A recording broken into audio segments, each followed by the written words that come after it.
ข้อห้ามในระยะลิ้นบุญปีใหม่ลาวพศ2569 มี 1. ห้ามซื้อขายสินค้าวัตถุที่ก่อให้เกิดเสียงแตกทุกประเภทบ่ให้จุดมักกะโพกโคมไฟลอยขึ้นฟ้าบั้งไฟดอกบั้งผุธาตุระเบิดธาตุแตกธาตุเบื่อธาตุเคมีสารกัมมันตภาพรังสีวัตถุออกฤทธิ์ต่อสุขภาพและห้ามมั่วสุมยาเสพติดทุกประเภทที่เป็นผลลบต่อความบ่สงบความเป็นระเบียบเรียบร้อยในสังคม 2. ห้ามนำไส้น้ำเปื้อนน้ำสีน้ำป่นกับพืชที่คันคายนำก้อนใส่ถงแกว่งใส่กันหรือแกว่งใส่รถทุกประเภทซึ่งเจนให้คนได้รับบาดเจ็บและรถก็จะเพ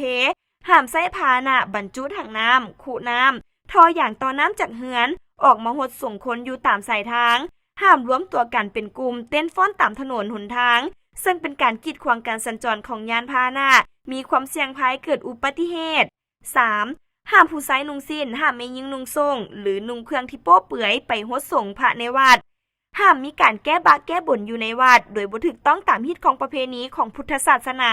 เที่ยวเลียนแบบลามกอนาจารห้ามแม่หญิงนุ่งสั้นเขินเสื้อบางโป๊เปื่อยซึ่งเป็นการยั่วยวนอาจก่อให้เกิดเหตุการณ์ที่บ่ดีต่อตนเองซึ่งบ่ถูกต้องตามฮิตของประเพณีของลาวห้ามเล่นการพนันทุกประเภทห้ามอาละวาดตีกันหรือการประพฤติใดๆที่เป็นการก่อความบ่สงบความบ่เป็นระเบียบเรียบร้อยอยู่ในสังคม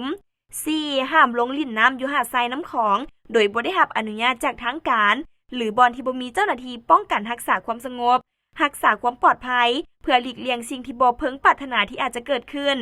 5. ห้ามนำไส้ยานพาหนะแห่คบงั้นตามถนนหนทางยกเว้นขบวนแห่พระพุทธรูปที่ทางการได้อนุมัติเวลาขับขี่รถประเภทต่างๆสัญจรตามถนนผู้ขับขี่ต้องปฏิบัติตามกฎระเบียบจราจรอย่างเข้มงวดเช่นห้ามผู้ขับขี่รถดื่มสิ่งมึนเมาห้ามขับขี่รถเป็นพึ่งเป็นแพ้ห้ามแข่งรถตามสายทางหรือแล่นรถไว้เกินกฎหมายกำหนดห้ามจอดรถซาซายห้ามผู้โดยสารนั่งหัวรถนั่งหลังคารถนั่งขอบกระบะรถในเวลาขับขี่ไปตามทางห้ามรถบรรทุกขนส่งสินค้ารถโดยสารบรรทุกเกินขอบเขตที่ทางการกำหนด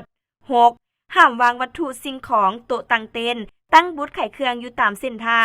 งฟุตบาทหรือว่าทางคนย่างห้ามจอดรถซาซายตามแคมทางสายทางซึ่งเป็นการกีดขวางการสัญจรของยานพาหนะคนย่างและห้ามผู้ปกครองปล่อยลูกหลานที่อายุบ่ถึงเกษียณขับขี่ยานพาหนะไปตามถนนอย่างเด็ดขาด 7. ห้ามเปิดเครื่องเสียงดังเนืองนั้นเกินขอบเขตอยู่ในบ้านเฮือนสำนักงานองค์การโรงจักรโรงงานสถานที่สาธารณะและให้ปฏิบัติตามข้อตกลงฉบับเลขที่620/จนว.ลงวันที่29 กันยายน 2020เปิดเครื่องเสียงบ่ให้เกิน80เดซิเบลและกำหนดเวลาเปิดเครื่องเสียงแม่น8 โมงหา23 โมง 8. ห้ามหดน้ำใส่เจ้าหน้าที่ที่กำลังปฏิบัติหน้าที่รักษาความเป็นระเบียบเรียบร้อยอยู่ตามสถานที่ต่างๆและทั้งหมดนั้นคือ8ข้อห้ามในระยะลิ้นบุญปีใหม่ลาวพศ2569